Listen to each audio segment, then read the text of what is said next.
สังฆังนัมมามิข้าพเจ้านอบน้อมพระสงฆ์กราบพระสงฆ์นะโมตัสสะภะคะวะโตขอนอบน้อมแด่พระผู้มีพระภาคเจ้าพระองค์นั้นอรหัตโตซึ่งเป็นผู้ไกลจากกิเลสสัมมา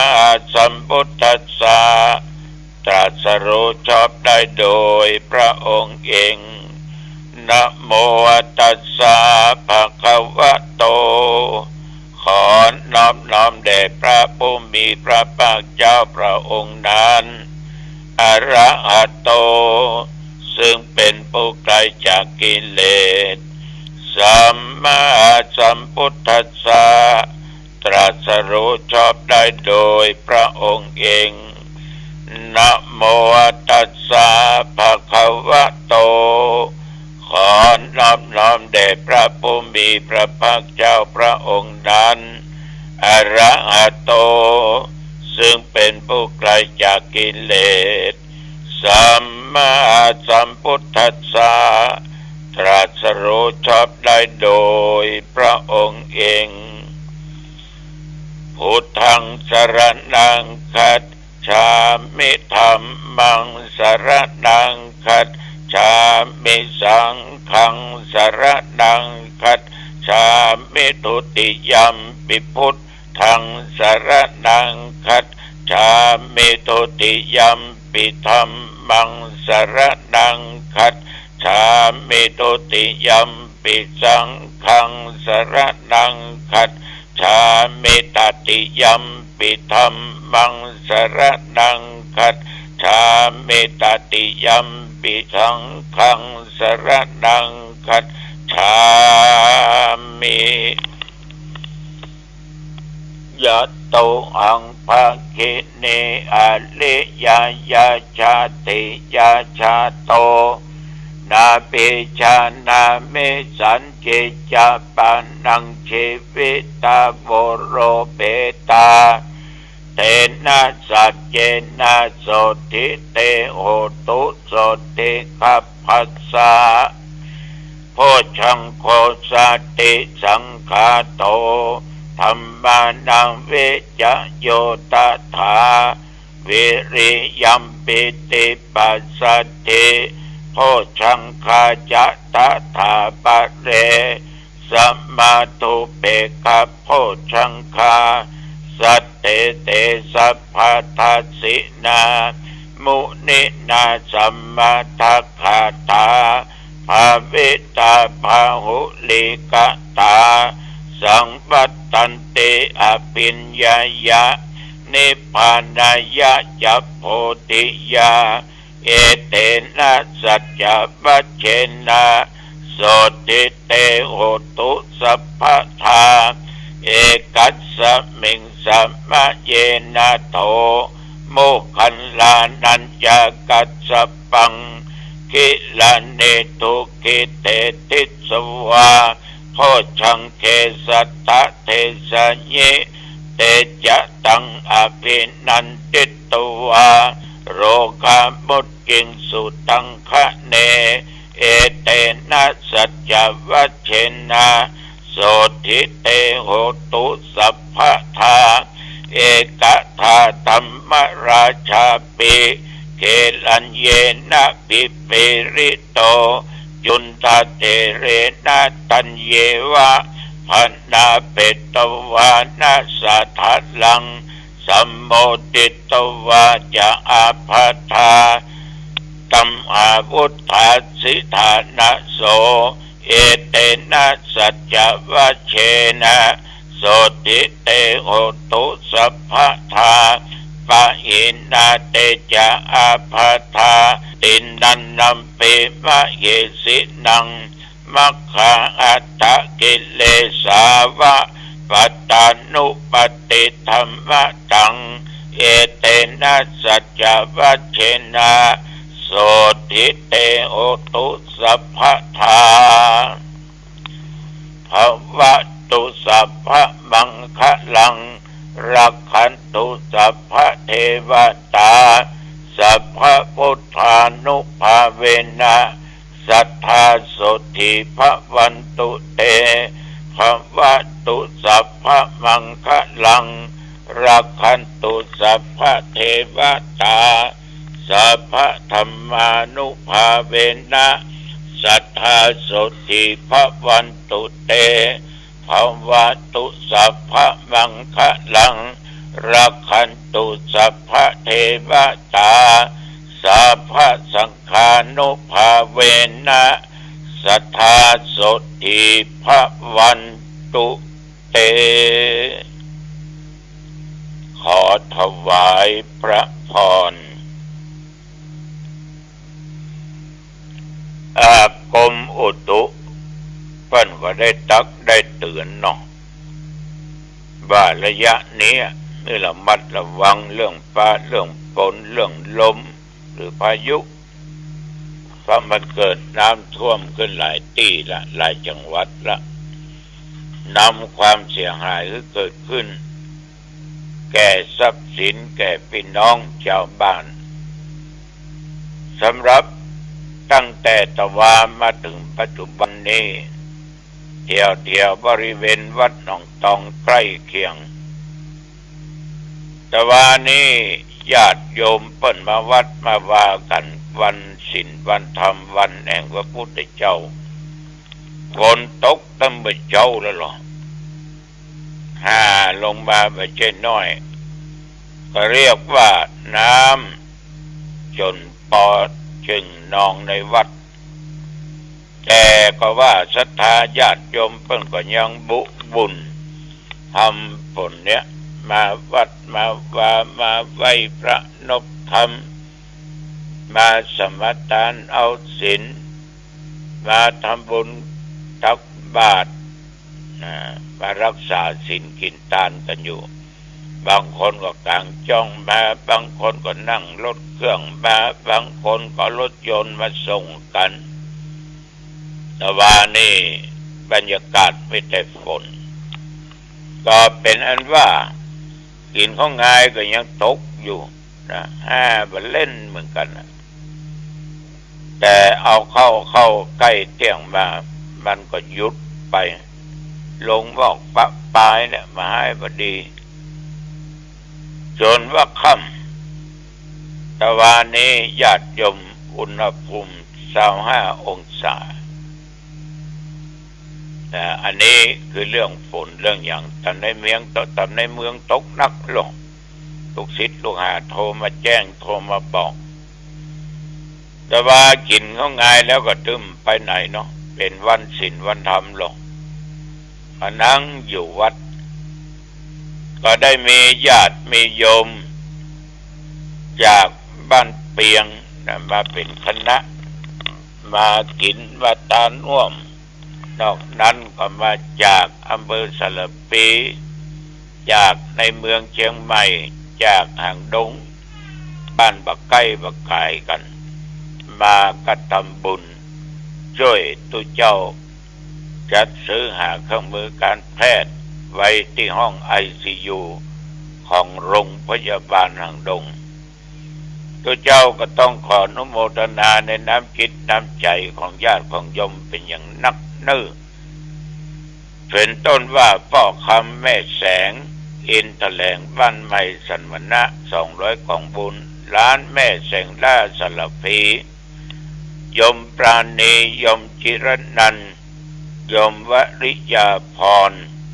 แล้วก็เด็กชายมักษะประนันเกตเฮง500 กล่องบุญน้องตุ๊กตาพี่ตาโตน้องตาโตน้องกิม100 กล่องบุญตานหาพ่อเฉลิมหลวงพ่อเฉลิมอภิวันโนที่ถึงแก่มรณภาพไปก็จะเผาวันเนี้ยแม่คำมาโสภามิตรสันทรายมหาวงศ์400-500 กล่องบุญแม่น้อยนวลตาสลีบุญเรือง40 กล่องบุญนายสันกิติทารัตใจดี100 กล่องบุญอันนี้อยู่ที่บ้านศพหานแล้วมีแม่ ศิลป์เนาะคุณโยมศิลป์ณรุณีศิริชัยบ้านเปียง40ของบุญคุณสุวรรณคำฟู50ของบุญป่อคำเสาแม่บุญปัน100ของบุญสทวิโรจน์สุรินทร์100ของบุญคุณเกษมคุณจุธารัตน์มาแปลง100ของบุญแม่พาอินทชาติ200ของบุญแม่บัวผินสะสมจิต100ของบุญแม่จันดีอินเหลือ200ของบุญคุณปักกิจคำปู200ของบุญนอกนั้นก็ยังมีแม่ถนอมอินทรส100ของบุญนางสาวสิตาพัฒน์กมลสิริธีระใน100ของบุญสมพรเชียงคำตันหาปอบบุญแม่ศรีวโยบ้านต้นโจก200ของบุญแม่ต่อมคำมา40ของบุญแม่อัมพรปิ่นแสง500ของบุญแม่ชีตุ๋ยทิตารีพุทธสันตพงศ์สำนักปฏิบัติธรรม1,000ของบุญแม่ชีอันนี้หลวงทิพย์ศรีวิไล1,000ของบุญนางสาวยุพินจันทร์ก้อนตันหาพวกวิถาไม่วิถาคำบ้านต้นโจกหนองตองบะไก่บะไก่2,000ของบุญแม่เกียงคำวงแสงล้านเชียงใหม่นกเก้า1,000ของบุญคุณวิเชียรคุณปราณีมโนนางธนนันตาคำนางพระน้อมจันของอาจารย์ตะของญาติพี่น้องบ้านมะขามหลวงเพิ่นจะตานไปหาป้อจำรัดจันตะของที่ล่วงรับดับขันไปรวมถึงหมดที่ทุเจ้าประเทศเทศนากันแล้ว 8,816 ของบุญก็ต้องขออนุโมทนาบูชาน้ำจิตน้ำใจของญาติของโยมที่ช่วยเป็นกองทุนซื้อเครื่องมือการแพทย์เครื่องช่วยหายใจไว้ห้องICUกับโรงพยาบาลหางดงจังหวัดเชียงใหม่เป็นการช่วยชีวิตเป็นการสืบชะตาคนเพื่อนร่วมโลกร่วมชีวิตเดียวกันเอาให้เขาเขาก็ให้เราฉะนั้นญาติโยมถ้าไผมีศรัทธาจะร่วมสร้างของบุญอันยิ่งใหญ่สร้างบารมีช่วยชีวิตคนแล้วก็โทรไปแจ้งอาตมาภาพรับรู้รับทราบหมายเลข0819503471 เลขบัญชีธนาคารกรุงไทยสาขาหางดงวัดหนองตอง538009565บัญชีธนาคารกรุงไทยสาขาหางดงวัดหนองตอง538009565จะขออนุโมทนาเป็นอย่างมากแล้วจะทอดพระป่าอันยิ่งใหญ่มหากุศลวันที่31เดือนตุลาคมพุทธศักราช2566ณที่วัดหนองตองเวลาบ่ายโมงเด้อก็ออกไม่ออกให้มีต้นพระป่ามีอาหารการกินไปร่วมกันก็ได้เด้อเจริญพรไว้ล่วงหน้าญาติโยมท่านผู้ฟังทั้งหลายชีวิตของคนเฮาเนี่ยถึงวันเนี่ยมันก็มีบาปกับบุญนะที่เฮาทำกันอยู่ถึงวันนี้นะบางวันก็ทำบุญตัวทำบาปตัวบางวันก็ทำกับบาปบุญว่าได้ทำบางเตื้อก็ทำบุญตลอดบาปบ่ทำ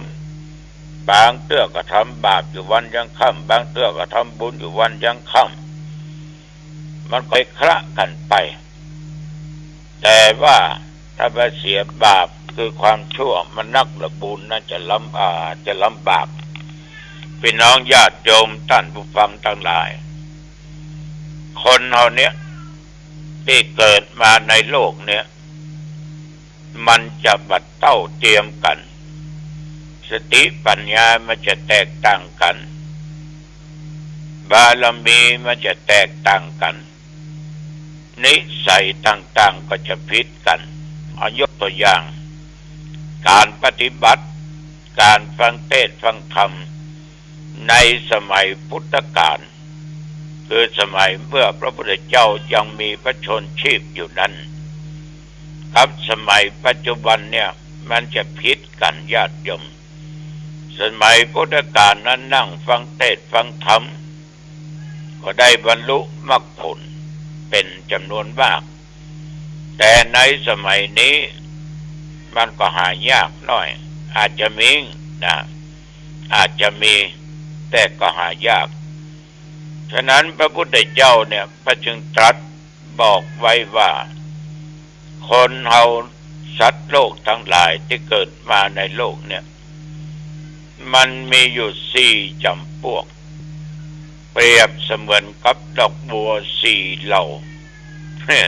1. อุคติตันยู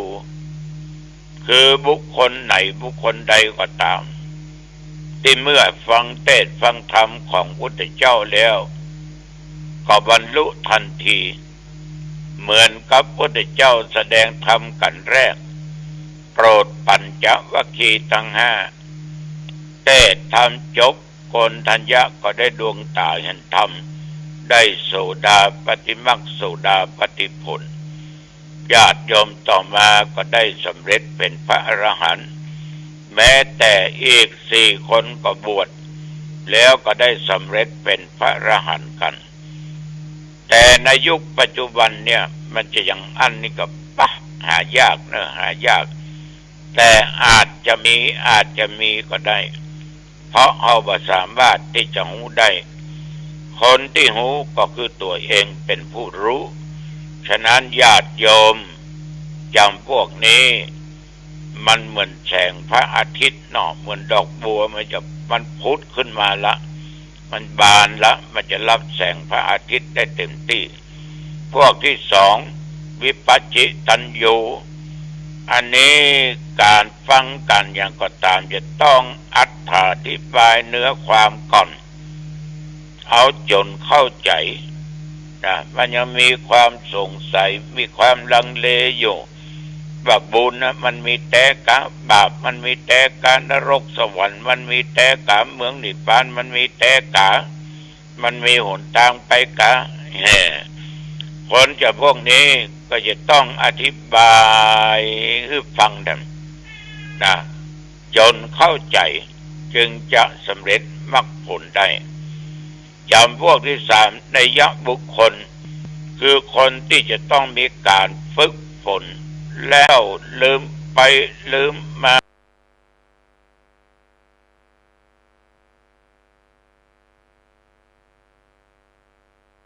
ปฏิบัติ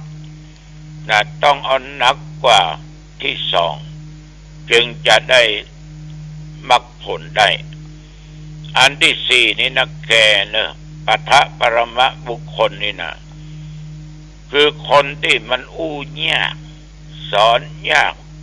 บอกก็บ่เข้าใจสอนก็บ่เอาทานบอกอันหยังก็ว่าบ่ฮู้บาปบุญคือหยังบาปคือหยังปฏิบัติคือการอย่างใดศีลคือหยังมาถึงบอกว่าบ่ฮู้เนี่ยญาติโยมอันตรายแต่มันเหมือนดอกบัวที่อยู่ใต้ตมใต้ขี้เปอะมันจักเป็นอาหารของเต่าของปูของป่าไปเนาะฉะนั้นญาติโยมท่านผู้ฟังทั้งหลายบางเตื้อนะบางเตื้อมันก็อู้ยากอย่างขนาดนักเรียกว่าไปวัดบ่ไปฟังเทศน์บ่ฟังตัวเจ้าหนองตองเทศน์บ่ไปตานนั้นตานนี่บ่ไปไหว้พระสวดมนต์บ่มันทั้งนั้นมันต้องเสมือนหลวงกำแล้วเนาะพอออกไม่ออกฉะนั้นเอาจะหันว่าในครั้งพุทธกาลนี้จำพวกอุคติตัญญูและวิปัสสิตัญญูนั้นมีเป็นส่วนมาก แต่ในสมัยปัจจุบันส่วนมากคงจะเป็นนัยบุคคลนะคือจะต้องมีการฝึกมีการปฏิบัติก่อนฝึกฝนชี้แนะนำอบรมจนให้เข้าใจจึงจะบรรลุได้แต่ว่าพวกปะทะปรมะนี่ก็ยังมีนักญาติโยมอุนักบางเตื้อเพิ่นกำลังเทศน์เพิ่นกำลังสวดกำลังจะกินจะทานเตือดศูนย์ประธรรมคำสอนอย่างนั้นอย่างนี้เพิ่นบอกไว้แบบนะเวลาทำบุญสุนทานไว้พระสวดมนต์จะเฮยังอ่ะ เพิ่นว่ามันถึงฟังมันถึงเถียงเอาเอ็นขอปือฟังเป็นบาปเนาะหัวมันต้องกลัวบาปหรอกญาติโยมคนจำพวกปะทะปรมะนี่นะมันจะเป็นอาหารเต้าปูปลาไปเลยโลกฉะนั้นญาติโยมท่านผู้ฟังทั้งหลายอยู่ในจำพวกใดก็ลองกึดเอาคนเดียวเนอะวันนี้กินก็ง่ายแล้วตุเจ้าจะไปวัดบ้านปงนะเพิ่นทำเปตพีตานหาคนตายโลกที่ครูบาอาจหรือพระครูอาชวะปรีชา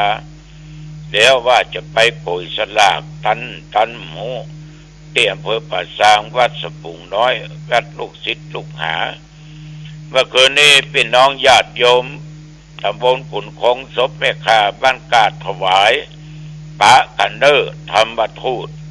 ตุลุงจะไปพบไปปะญาติโยมไปจะกินจะทานจะให้จะหอมช่วยซื้อกันมือกันแพทย์ก็ร่วมกันได้เนอะเพื่อก่อนนิมนต์ท่านสาธุเจ้าตั้งละปูนมาเทศธรรมทูตเป็นตำบลสุดท้ายละในคืนนี้เวลา 8 โมงเนอะที่วัดถวายตำบลขุนคงศพแม่ข่าตุลุงไปแน่เอาละจ่าไปมาเป็นเวลาพอสมควรอายุวันโนสุขังปะลังพบกันใหม่โอกาสหน้าเจริญพรสิ่งไหนก็ให้เรารู้สิ่งนั้นแต่เราไม่เข้าไปยึดสิ่งที่เรารู้นะให้เรารู้เฉยๆรู้แล้วเราไม่เข้าไปยึดหากเข้าไปยึดเมื่อไหร่เราก็จะเป็นทุกข์ทันทีเหมือนแมลงวันติดกาวเหมือนหนูติดกาวมันจะเป็นทุกข์เช่นนั้นออกไม่ได้ให้เรารู้เฉยๆว่า